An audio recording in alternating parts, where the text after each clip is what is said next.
Well, here we are again. I'm Bill Carell, and this is Lighting the Candle, A World That Works.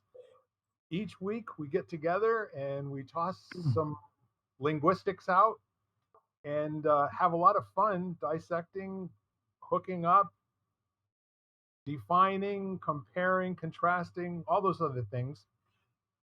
And the end goal with all of our friendships is to be inspired and to inspire our listeners and to remind you that the future is really, really worth fighting for and winning. Okay. Your future is worth fighting for and winning. So we're here to give you a little bit of energy and maybe wind in your sails and maybe some peace and quiet if that's what you need more than any action. So with that said, I'm going to introduce my, actually, I'll have them introduce themselves. But today, I'd like to kick off talking about and thinking of the difference between what you believe and what you take a stand for. Did I say that in a proper way, Jan? Yeah, Okay. Would you like to introduce yourself and then we'll go around the horn? And if you'd sure. like to make a couple of comments about it as you're going, that'll be very helpful. Okay, I'm Jan Jeremias. So I'm doing a mentorship um, with two people, and that was our topic of conversation of last Thursday was um, a belief versus what we stand for.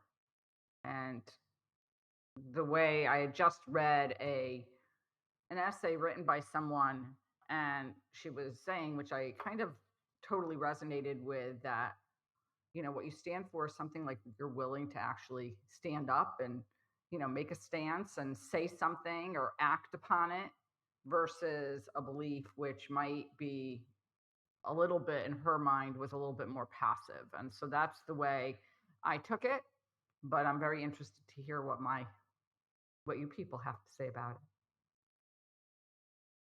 And we'll pass it over. Thank you. We'll pass it over to Ken.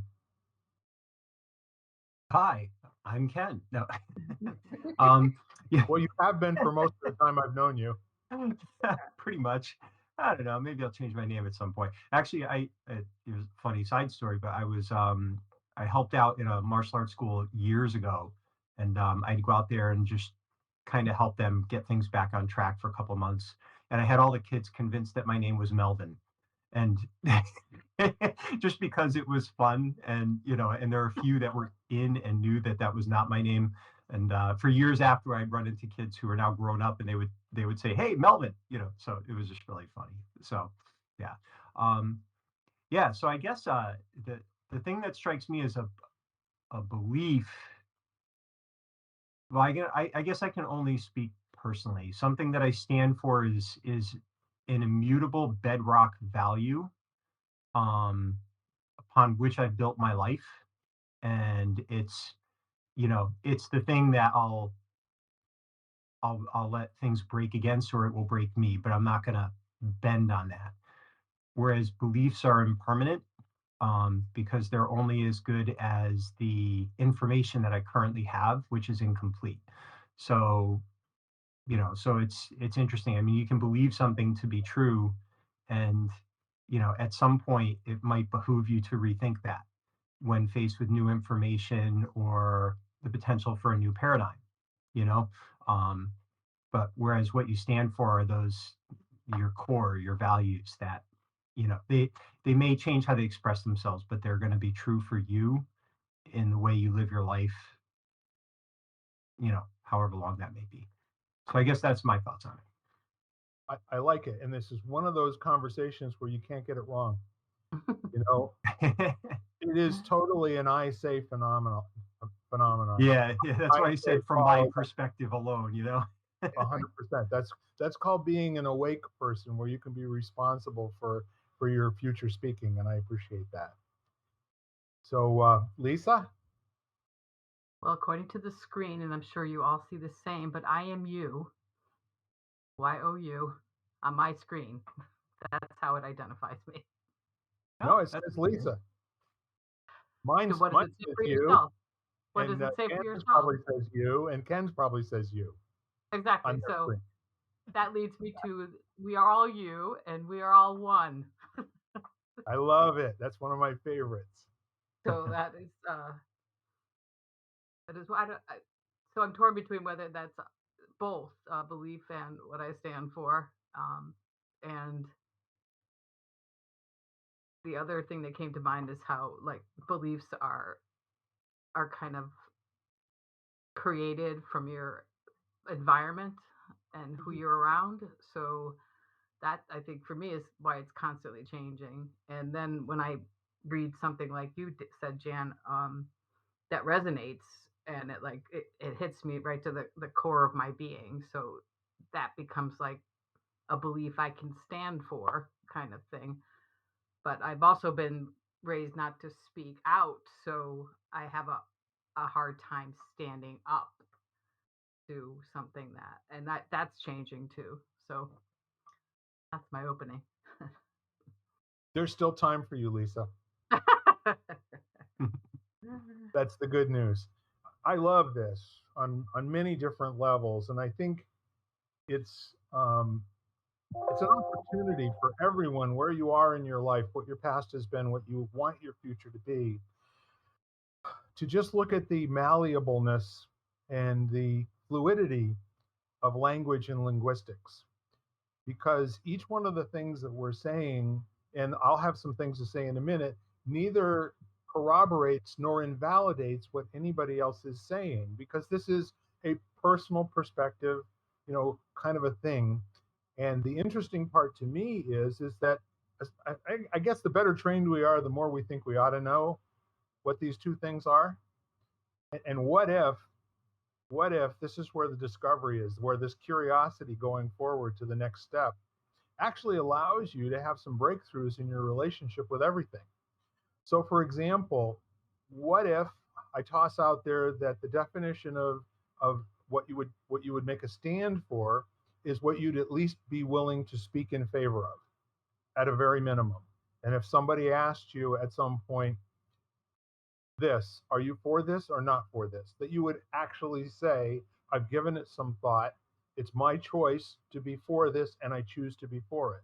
Now, would you go out and raise money or go across the world to feed hungry people or all that sort of thing?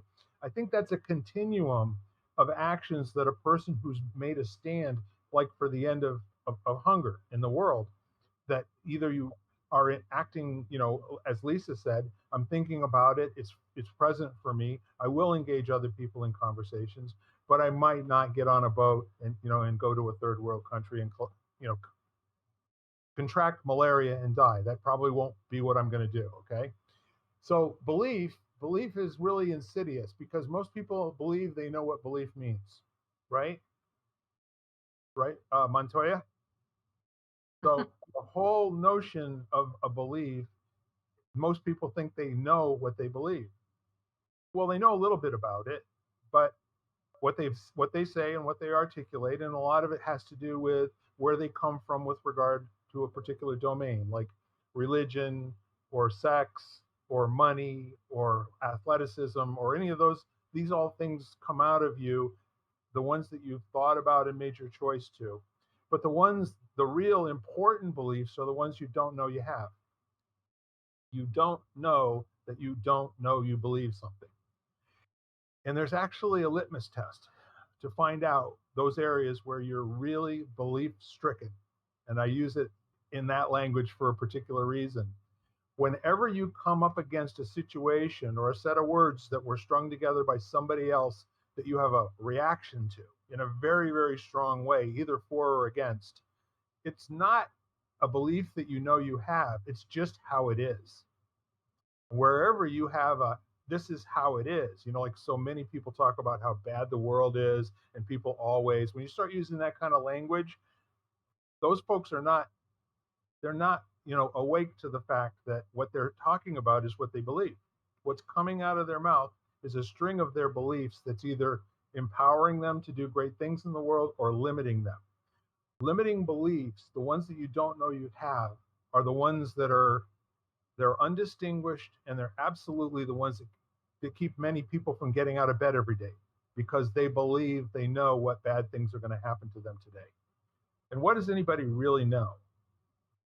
And when does anybody ever say, well, why do I have that belief? I don't think we would name that as a belief, right? If you have a fear, it's a belief that's causing you to have that fear. But it's also an undistinguished belief, which is not a good thing. So, like in coaching, those, you know, disturbing thoughts that you have that we call, bad program or whatever you want to refer to it as, but they're usually mind distortions, thought distortions. They're a belief that you have that you've heard other people say, and then you repeat 40 to 60,000 times in your mind in a month, and you don't realize that's just how it is. So I've expanded from taking a stand as something you're taking a stand for. Yes, it's a decision, there's some action. I stand for the end of hunger in this generation. That's something that everyone can say. And I bet you most people would put their hand in the air and say, yes, I stand for that too. But for people to say, this is what I believe, I would come back with, I believe that's what you believe you believe. I'm not sure you have any clue what you actually believe.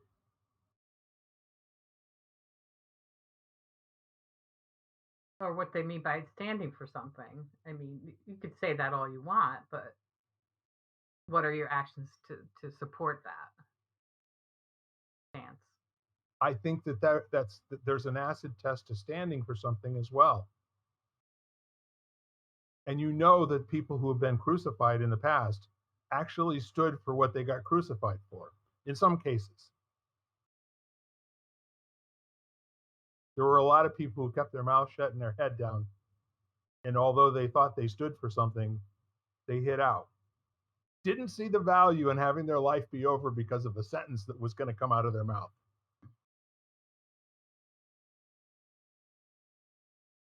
So if you take it back to a situation, and I'm sure, Jan, that the context of where you heard this was situational, right? That were they referring to a group situation, possibly in an institution or like a school or among your friends? Where would you say the context of the conversation lives? No, the context of the conversation was very much individual. Like, what do you stand for? Yep. And versus, that's where it was. And I was thinking about what everybody said. And for me, it's almost like what you said. For me, it's what I stand for is like, I feel it in my gut. It's just like, this is, for me, this is, if I talk about truth, this is what I base like my truth on. Yeah. Is this, is this feeling where belief is so much more, for me, let's say, governed by what other people have told me, possibly. Yeah, there's more of an adopting other points of view with believing, isn't there? Yeah, but also like on a negative and a positive of what I believe about myself, you know, being colored by what I've been told through the years, as opposed to what I stand for. People could tell me whatever they want, but it's not going to matter Sure. because, it's part of who I am. Yeah. So when you think about it, using the Covey model where the compass pointing north, I think it's a good metaphor for when you know that true north is in a particular direction. You can be very distracted. You can lose sight of your compass for a while, but sooner or later, true north is true north. And if you're in a conversation where somebody's telling you it's not, you can not have to buy what they're selling. You know what I mean? And making a decision about taking a stand is clearly something that may have started out by coming up against your belief. That this is not something that we're going to put up with anymore, and I'm going to do something about it. Sort of thing. And the whole point of saying what you believe, as Ken said, that those are transient. They get upgraded, they disappear, new ones come in. And the neat part of it is, how often do you have somebody say something that they totally, absolutely are sure is factual, and then are open for it not to be so. Turns out that's not the truth. I mean, have any of you ever experienced that where you argue with somebody 2 or 3 minutes and then finally go, what if I'm wrong? Why was I so adamant about this having to be the fact? Well, I'll turn myself in. I've done that once or twice in 68 years. I think that's how you learn to not do that. Yes. You know, like you'll make a statement and go, well, wait a minute, Yeah. I thought it was that way, but correct me if I'm wrong. Yeah. I mean, and it sounds like almost like a cop out, but I think it's more of coming to terms with the fact that you don't know everything. And like Ken was saying, the how, and you were saying how beliefs change, as we've talked about all aspects of life too, is like as we age, you're getting rid of things that were layered upon you that you suddenly, or slowly begin to realize they don't agree with your core beliefs. That finally that's being uncovered, and I think that's like the beauty of life is like when you discover those that are your north. So just as you were saying, Bill. Yeah. I think there's a lot of value just really in asking the questions. It doesn't feel like the answers are as relevant. It's, because it causes you to pierce the illusions that we create or that are created for us and look a little bit more deeply. And I always come back to what my mentor would always say. He'd say, just keep asking bigger and bigger questions, bigger and better questions until the questions disappear and the answer reveals itself, then ask another question. So, and I think that, I've noticed that in these kind of conversations, when I've had them, the tension comes, it seems to me anyway, when the questions stop being asked genuinely and you get into some kind of an emotional state of defensiveness or frustration or whatever it is, and then you become fixed, which is why I don't have like really like conversations about what I stand for. I don't do them on social media at all. It's not healthy or helpful for anyone. But individually, I've had some pretty fiery debates to the point of even hanging up on each other and cooling down and then coming back to it. It was awesome, and and it was just it was all in challenging, and in that challenging and in that kind of battle, you learn some things if you can stay open to it. And often I found myself coming out of it is that what do I value? What are my values? And sometimes what I thought was my value was I just peeled back another layer and found out there was something deeper and clearer. And over time it just gives you a sense of just kind of certitude, which is kind of interesting. So Yeah. There's a kind of a neat aphorism in the whole world of law of attraction, and that is what you argue for, you get to keep. And so what comes out of your mouth as the truth, as how things are, whether if it limits you or empowers you, again, it's front of the hand, back of the hand. It can do either of those things or be neutral. And when you're speaking and what comes out of your mouth is a justification or truth table or some kind of a theorem that proves that something is correct or not correct, the right thing to do is to have that kind of like, can I remove myself from this conversation and stand over there like a friend of Bill and ask, what are you arguing for? Is this one of those it matters who's right as opposed to what's right mattering, And I think the really kind of neat thing is, you mentioned before, Ken, about staying open. That's an extraordinary human being who actually can set aside, we're about to talk about something that I may believe in. I mean, I don't know a lot of people that are that awake. that basically, if I'm feeling tension, if I'm feeling upset, if I'm feeling really overjoyed and happy that I'm hearing the same thing coming out of this stranger that I've never met before, yikes, that might just be reaffirming, or bringing up one of the things I believe in, and I don't know that that's a belief and not necessarily a fact. I'll give you an example. I saw a meme this week, which I thought was really cool. When I was 20, I was very concerned about what other people were thinking about me. When I was 40, I didn't care what other people were thinking about me. And when I was 60, I realized they never were thinking about me. Yeah. I mean, how freeing would that be to teach an 18-year-old whenever you're having a thought conversation in your head about what other people are thinking about you? Shut up. They're really just not that interested. So what I love about this on the stand side, I mean, there's the Stephen King stand where you marshal all the forces of good against the forces of evil and you meet in Las Vegas. Or there's just being in a hard conversation. And Jan, I keep thinking about, what you were saying, giving space or holding space for someone or something, a conversation, or for how a person needs to just kind of work something through on their own. I think that's a really good example of taking a stand. And I don't know how many people are that adept or skilled with holding space for someone else. But I think that's a really that's a talent I think that's worth putting some time and effort into.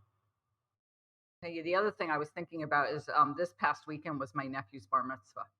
Oh So no. yeah, so everybody's getting around up, or a lot of people are getting up. I mean, it's Orthodox, so only men got up, but I won't go there. You know? And No female rabbis in your church. no female anything, like Yeah, I get everybody, it. like so but people were describing him, and as I was listening to what people were saying, I thought, like, as we're sitting here and we're talking about, like, some of those, I wonder if you were to ask him, because what people said, like, of the, let's say, of his positive qualities or traits, I wondered, I was just sitting here trying in my head right now of how much of that is actually what he stands for. And could, like, if we looked at everybody kind of like that, like, took their positive qualities and said, okay, what is that telling about them? And what they, not necessarily, because beliefs, like we said, are from, usually might be influenced by outside sources. So if you think about standing for being much more action oriented, just by looking at someone's qualities, what would that tell you about what they stand for?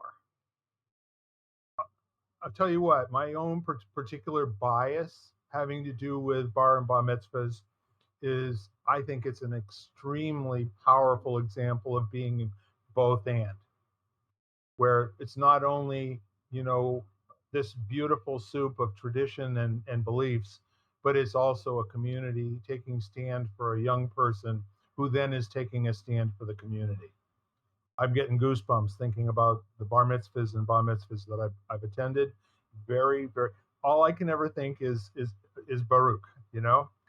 That we all Baruch is Hebrew for blessed or blessed, and there's a very special relationship in a coming of age situation like that. We have it with Native Americans. We also have it, in the Spanish community and the Catholic community going through confirmation. And if you stop and think about it, and what a lovely thing for you to share and for me to kind of like jump on top of and embellish. But I think it just put me in a space of finding out that I believe that communities are supposed to stand for their children and that children are supposed to stand for their communities. That's as good as I can come up with on short notice. Well, I like the fact that too, like at those, especially what you were saying, Jan, at those ceremonies that you point out to people your perspective on the person being honored, And sometimes hearing those words is so beautiful and enlightening and Yeah. inspiring for the individual to hear back, and how that could motivate them to stand for what you see in them too. And then I was reminded how we should, or I thought came to me how we should do that throughout people's lives too. I was talking with someone who's about to turn 75, and I said, well, a friend of mine, when she turned 65, she had a crone ceremony, and it was a big circle, and everybody took their turns and said what they thought about that person and what their attributes and how they met them, but how they inspired, how that person inspired them. And I thought, God, we should probably do that more often instead of just once when we were teenagers. you know Well, one of the things we had to do was we had to, with this mentorship, is we had to contact 5 people that we knew and ask them to give us 3 qualities of us and send it back to us. So very similar to what you're saying, Lisa, is we had to, I had to ask 5 people. It was kind of interesting to hear what Yeah. they thought of me, or what they shared about me. Yeah, that's cool. It's an interesting thing, Have you ever tried meeting somebody you haven't seen for quite a long time and really, like the first thing that comes out of your mouth is, I'm so glad to see you again. Do you know what I love about you? What kind of conversation do you think comes after that opening sentence? Authentically sharing whatever it is that you love about another human being, because we all can find something that we love about. I mean, might not say that to the governor, but I don't know him that well. However, there are a lot of people, local politicians, and if Jody Rell were here, I'd walk up to her and I'd give her a hug and I'd say, Jody, what I love about you, and I could go on for a long time. Well, that comes to mind, like, before it's too late. Everybody's always saying that, and I've been reminded of that in big situations this past month. Yeah. Dealing with maybe not seeing some people in the near future, kind of thing, and how that would help to say something like that before you don't see them again. And and people have said that all the time, and but I have a friend facing a horrible cancer diagnosis, and because she's my exact age, it's kind of opening my eyes too, and because, well, anyway, it's becoming closer and more apparent that I need to say these things more often, because I also had a brilliant interaction with my dad, who just got over back surgery, and I don't know if it was the relief or whatever of coming, just being home and knowing he'd come out of it, but he broke down in front of me, and I mean, my entire life he's never done that. So I was probably the most vulnerable I've ever been with him, but that made me feel really good that we got to that discussion and could release some things that had been being held for so long. Yeah, and you're almost pointing to, you neither have to say I believe nor I take a stand for or I stand for. When your true authentic self comes out, that's what's happening, in my opinion. I mean, you aren't being careful about what you say any longer, and the vulnerability and also the strength in allowing the other person space to be vulnerable as well, and that whole created little thing of trust going on, and like you said, for many people, the first time in their lives, you It don't felt like a bubble. Yeah, it felt like a bubble. I was in this yeah safe bubble, safe vulnerable bubble, if that could be happen at the same time, which it can. So that was cool. Yeah, and I didn't say this, Jan, but I've been to exactly 3 Jewish weddings in my life and 4 bar mitzvahs, next door neighbors and friends of next door neighbors that my kids went to school with. And I don't know what I thought. I mean, this is another thing. What did I believe about, how a Jewish ceremony was conducted? What religion was like? And holy mackerel, it's just like this amazingly loving ceremony with people again just being real with each other in a different language, albeit, but definitely a room full of people smiling and full of pride for their community, full of pride for everyone in that room, full of pride for the 12-year-old. Yeah, I mean, I always thought that Jewish weddings were like Jewish weddings and actually Jewish funerals. There's something really pure. It's the only word I can think of. Like really, just I don't know. Like there is a and pure. I would have to think about the word pure in the right way, but there's some sort of simplicity and like I mean the fact that according to really a religious Jewish, you're buried in a pine box that's literally a wood box. Like there's Yeah. no embellishment, there's no, nothing, and you're buried in a white shroud. There's no, you're not buried in, they don't bury in favorite outfits or whatever. There's just this, almost in, whatever, however you want to believe. There's this real holiness to the whole thing, or sacredness is maybe maybe a better word for it. That happens. I also think that the bar mitzvah is of the same ilk, where it's about stripping things down to the bare minimum. There's a ritual to it, and people get dressed up. Yes, that's true, and they wear robes and stuff. But at the same time, as you're mentioning, I've not been to a funeral, which I've seen them in movies, but I've been to, like I said, the weddings that I've been to, and I really enjoy that how simple it is, especially the words that are spoken back and forth to each other. It's a very simple, ritualistic, fun thing that ends up with a glass being smashed underfoot, and you've But given me just for your affirmation, they don't use a glass most of the time. well, see, we wouldn't know that. I mean, I wouldn't know that.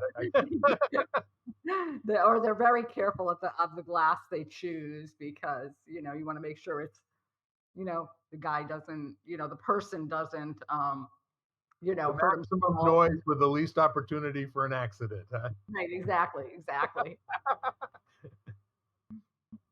You've given me goosebumps 3 times today, Jan. Thank you.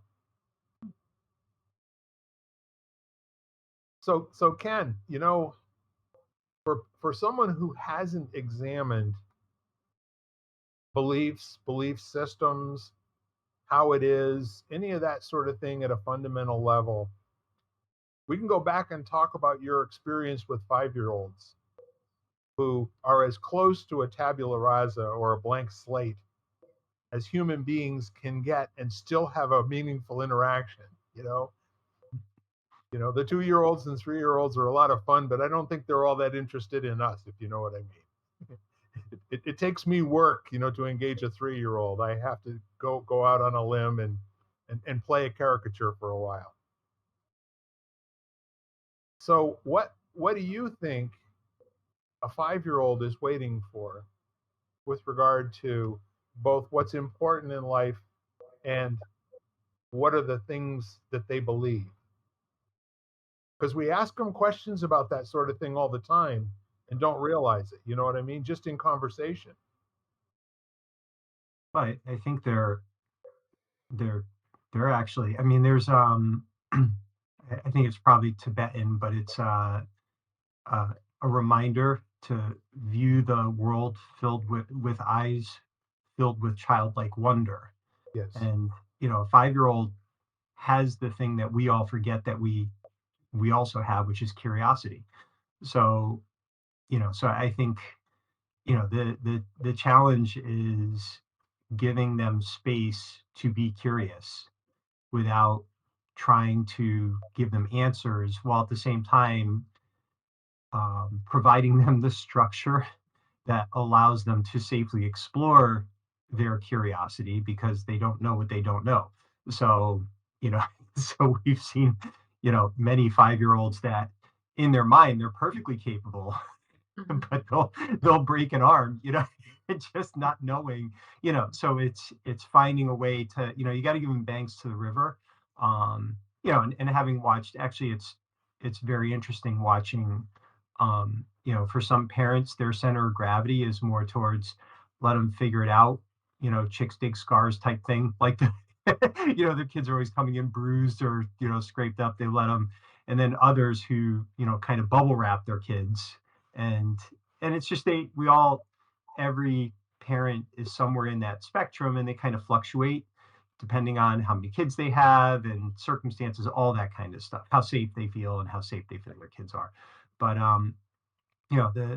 I think for us, the thing to remember is the gateway to all of this is just allowing yourself to be curious and nurturing that within yourself, so that when you have you have a strong reaction to one of your beliefs being challenged, or something you're convinced is true and it triggers you in some way, can you just be curious enough to say, that's an interesting response I just had. What is that?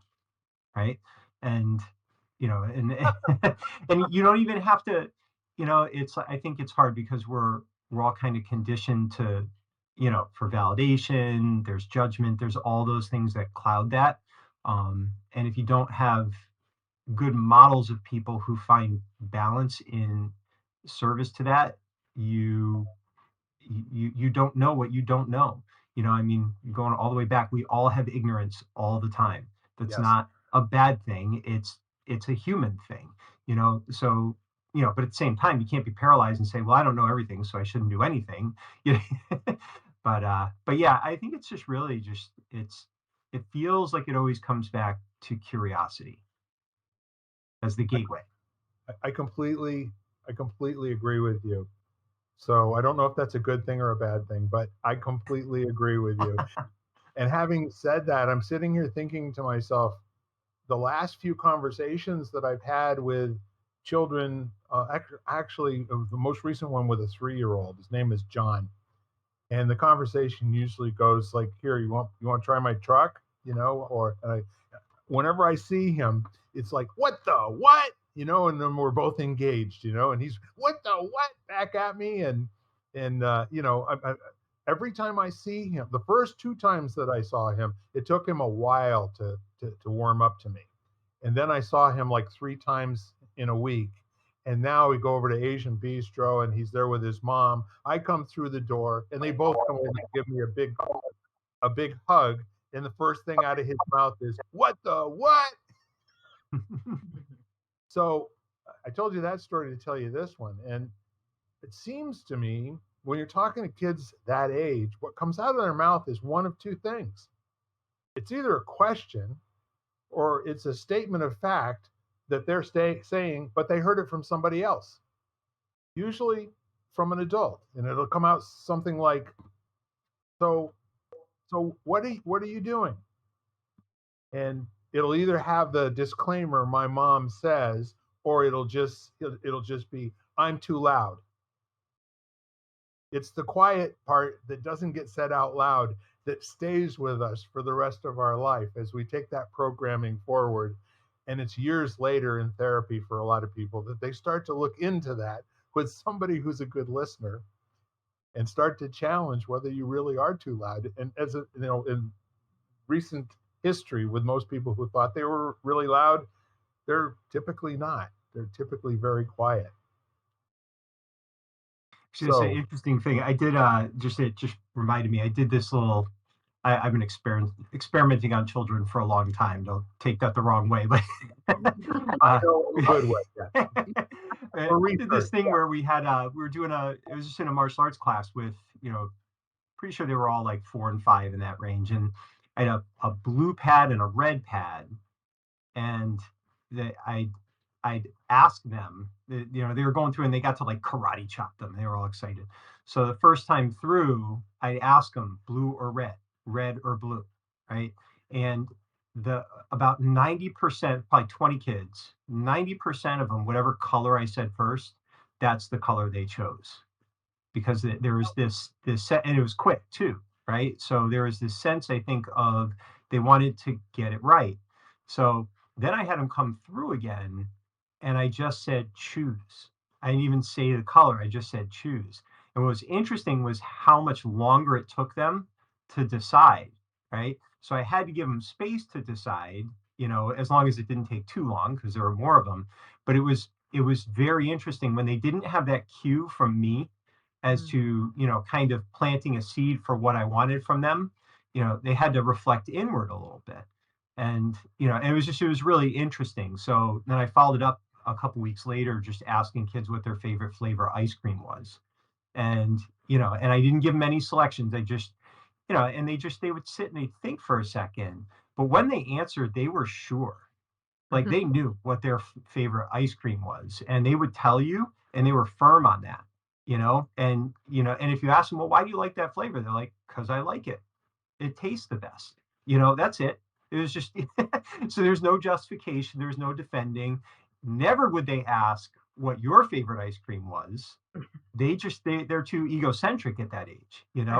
But it was just kind of interesting. So it speaks to what you're saying, Bill. There's, as a teacher, we've always found that we have to remember we are awakened guides. Our job is we've just walked a path more frequently than they have, but we have to pay very close attention to what's catching their attention and guide them, in a way that keeps that curiosity engaged, and sometimes they don't give you very good information, so that can be hard to do. So you're guessing, but that's okay. They're cool with that too. They like it when you're wrong. They like it when you can't figure things out. And then that's half the game, is figuring it out together. Mm-hmm.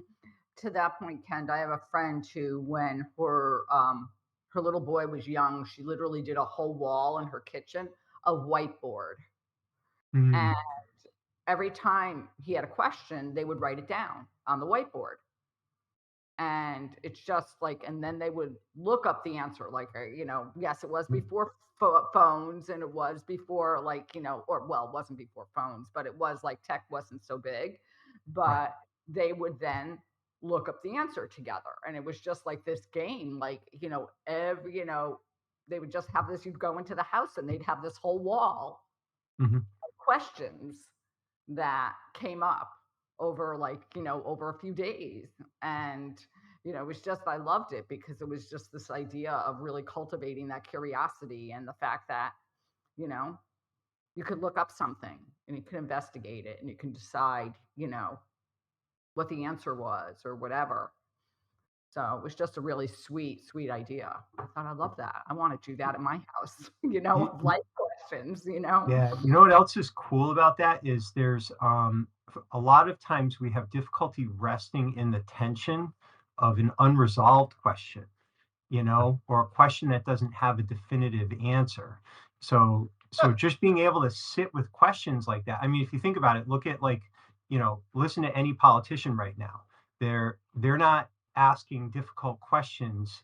They're posing something as a question that really gives you either this will happen or that will happen. And if you vote for me, this will happen. And if you want this to happen, then you need to vote for me.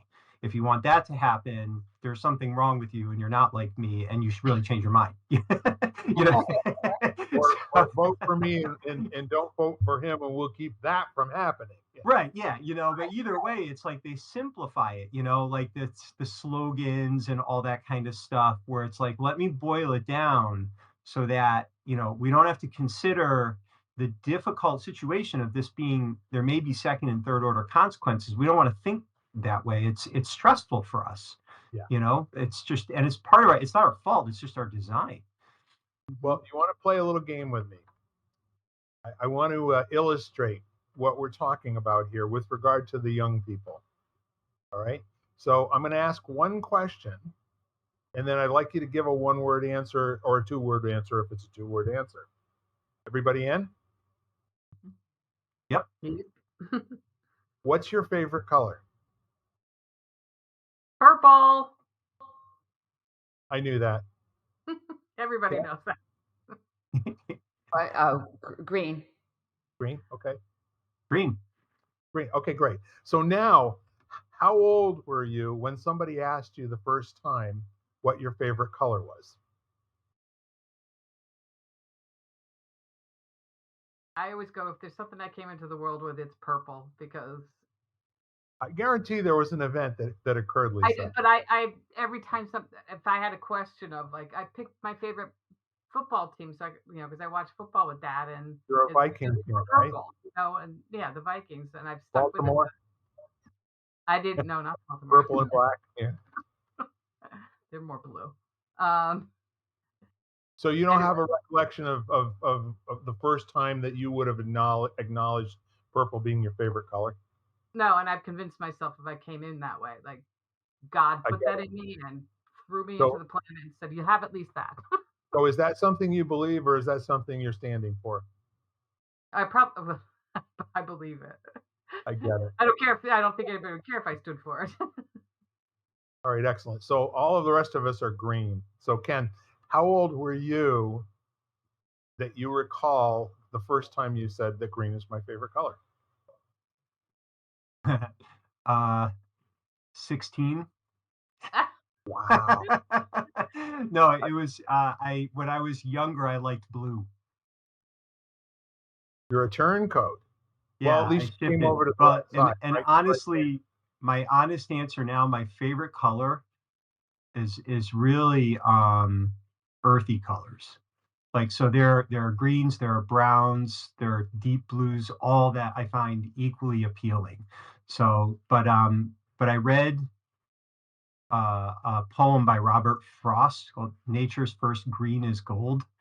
Yeah. And I started seeing green differently after that. Interestingly enough, it was like just that kind of attracted me. And then green just became something that resonated with me on a lot of different levels. And, so it was a color I would choose. So, and it's still probably the most dominant color I would choose at this point in my life, but I don't know that I really have a favorite color anymore. Earth colors. Great. And Jan? I've also changed because when I would have said purple probably when I was younger. And my color affinity changed once I learned about the chakras and There you go. what they mean and everything. And then green became truly significant for me because it's the color of the heart, the heart chakra. So that seemed like, I don't know if I was going to paint something or wear something, I would wear green necessarily. But when I have to feel the color, and I think that's a great way for me to put it, when I have to feel the color, I want to feel green. So let me, without putting too fine a point on it, I think these are wonderful stories, all three of you. Thank you. And did you ever play Chutes and Ladders when you were a kid? Oh yeah. Do you remember each one of the pieces was a different color? The one that would represent you going up and landing on different things and sliding down the chute or getting the ladder and going up. You could have as many as 6 people playing, right? And roll the dice and all that. And there were 6 different colors, just so you could tell each other apart. So guess what color I always was in any game ever? Green. And the first time I remember someone asking me what my favorite color was, it was my aunt when she was 19 years old and she came to visit us. And I was probably about 4.5. And I said, of course it's green. I mean, how can it be anything else? So that left, since I took green, my younger brother David took blue, and then Tommy took yellow, and Diane took red, and brown for Chris, for Laura, and then Christy was white. And not necessarily because and those might not even be the colors of the little plastic thingies in Chutes and Ladders. It's just that once somebody in the family had taken the color, it was no longer available for adoption. So everybody had to have their own color. So we were like, setting up our own future gangs. I'm the gang of green, and I'm going to go see if I can find some other green people out in the world. But no, the funny part of it is, to this day, I question it, and I can, like you, I have a favorite color too. I call it God sky. My favorite color is when the sun is going down and you've got greens, purples, yellows, reds on the cloud. That whole thing, that all together. It evokes a really powerful response, and it's all there. And so that's one of the reasons I love sunsets in Florida, because it was rewarding as all get out. Probably a dozen times a month, you would get God sky. And I took great pictures, out the back, window of my house for one of the sliding glass doors. But if I think about it, being the oldest, I always got to choose first, right? Before the other kids had language, we played a game, and if there was a colored something in it, I'm the green guy.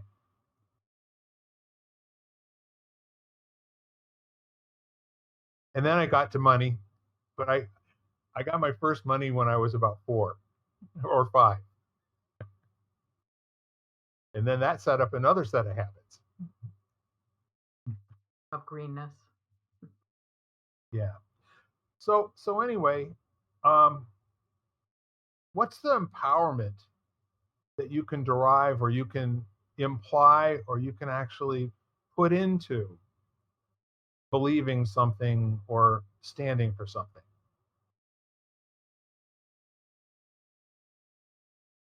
Is it possible to create an empowering dynamic to believing and standing for something? I think for me anyway, it's just there's a martial arts reminder that I think sums it up. We would always say, you are not here to serve the art is here to serve you. Yes. And it was a reminder that don't do this because someone's telling you to. Don't, if it isn't working for you, then let it change to adapt to you rather than the other way around. So I think as long as you're not serving your beliefs are serving you, I think that you'll be mostly okay.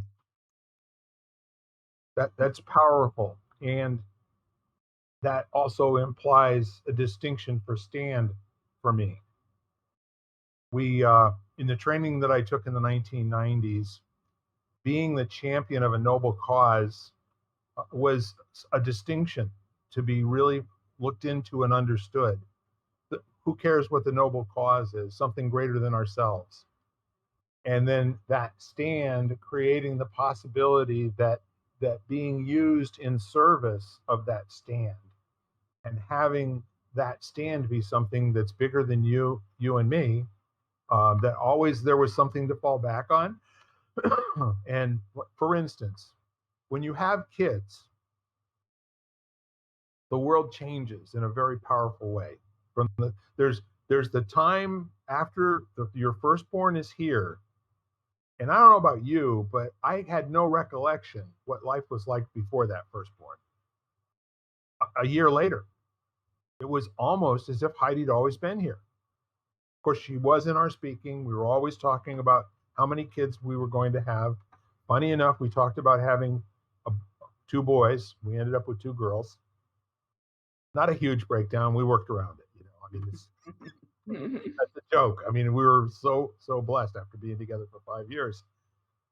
But the point is that in what you said, Ken,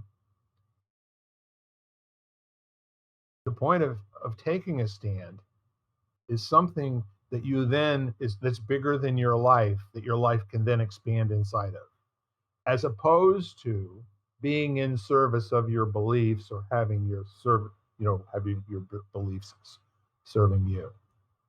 That's one side of the coin. The stand side of the coin is to choose a big enough conversation to continuously grow and develop inside of for the rest of your life. I think because of my spirituality and my curiosity too, that has allowed me to listen to and read and attend and be able to figure out what resonates with me and leave the rest, like you said. So I'm not letting it, create me. I'm letting it help me create me.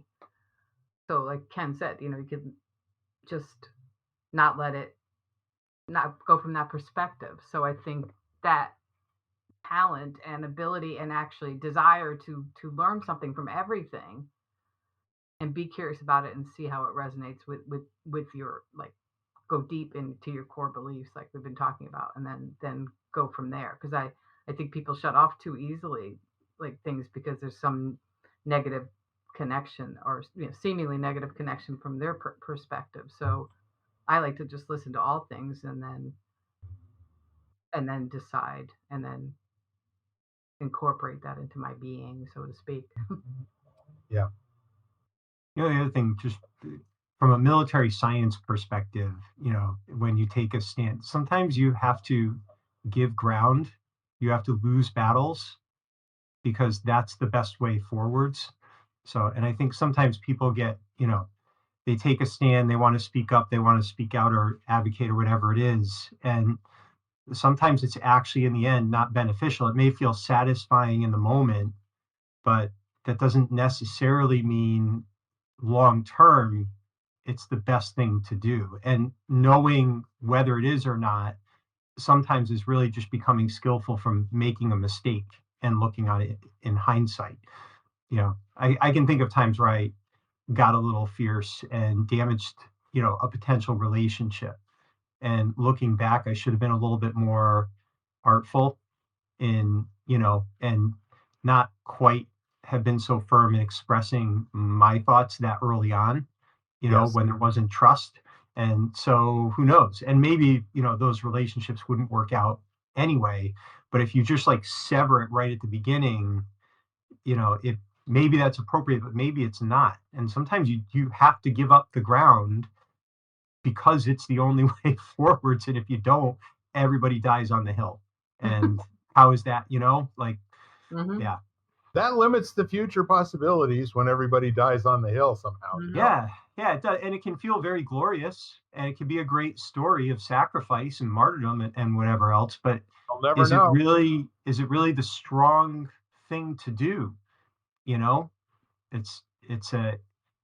again, it's such an interesting thing, because who knows, and you play armchair quarterback or look back on it all you want, but you don't really know. We're just kind of doing the best we can. Well, metaphorically speaking, sorry, Jan, I just want to get this in. Metaphorically speaking, we use that kind of language like dying and killing off and all that. It's language, and we're talking about killing off relationships or speaking. So it's not true. It's not in fact. It's virtual. But sorry, Jan. No, it's okay, because what I was thinking of what both Lisa and Ken were saying. And in yoga, we always say that in the style I practice, that you have an internal blueprint that you work from. And so when you work from that internal blueprint, but sometimes it's kind of like, what is that internal blueprint? It's kind of like, and that's where the trial and error, what Ken reminded me of. It's kind of like going too far and saying, okay, this was a mistake, and then getting injured in the process or something, and then you kind of step back, and then the wisdom comes when eventually what, certain things maybe you should not do. And then you say, okay, well, I have a choice here to make. Like, I can do it. And, I mean, for me, I love to backbend, but it's really not good for me. And I can backbend from here to tomorrow, but I know the consequences, which are going to be long, long and painful afterwards.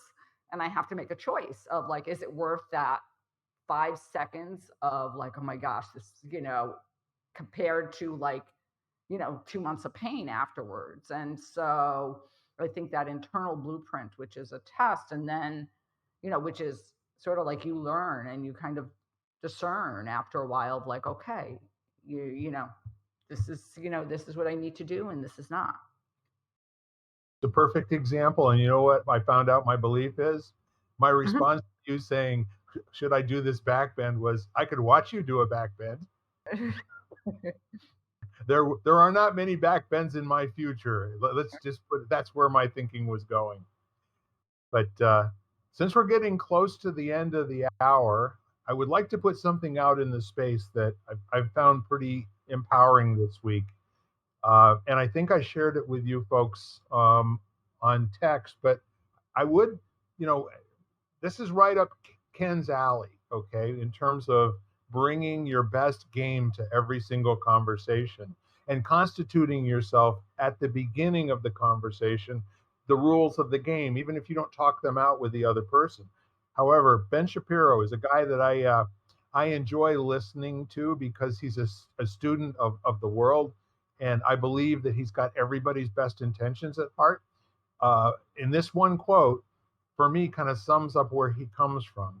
And he says, when my wife comes to me and says, honey, I've got a problem, before he says anything, he says, okay, is this a listening conversation, or is this a conversation about something you would like me to fix? And I got to tell you, if you stop and think about how all the times that we've gotten engaged with somebody and listening for the solution to give them and all the rest of it, wouldn't it have been good information to know that, no, I just would really like to get this off my chest in front of somebody? Would that be okay? I don't know. What would be other ways that you could use that sort of thought process to prepare and condition the ground upon which the conversation will take place, so that such that it's totally empowering and totally free and totally in that trust zone that we were talking about, Lisa? And that's actually from Men Are From Mars, Women Are From Venus. He says the same kind of thing, that's when men hear a question, they think they have to fix something, or where you just speak to usually like a husband and wife. So if the wife just comes home and speaks, he thinks he has to fix something. So she should say, I just want to download. I want to vent. I don't need you to fix anything. So that goes along exactly with what he said. I would, and he's a smart man, and I know that almost everything he says came from somewhere else, and he will tell you that, okay? This isn't his own thinking. He's not making this stuff up, But my other famous corollary, which goes back to the difference between men and women, is that one that we heard many different ways growing up through the 80s and the 90s. It went something like this. If a man says something and there is no woman there to hear him, is he still wrong? Yes. I like that one too. So I mean, that one could be another whole podcast or a series of podcasts. Or maybe that would be a title, Eric, of a new podcast that we're going to do and talk about how communication is so important at just such a fundamental level. But anyhow, we've done it again, ladies and gentlemen. I appreciate your company and love you profusely. If anything were to happen to me in the meantime, I want you to know that, okay? There you go. Okay. So, any last thoughts before we wrap this up and we kiss our listeners goodbye? Apply childhood wonder to your adulthood. Amazing.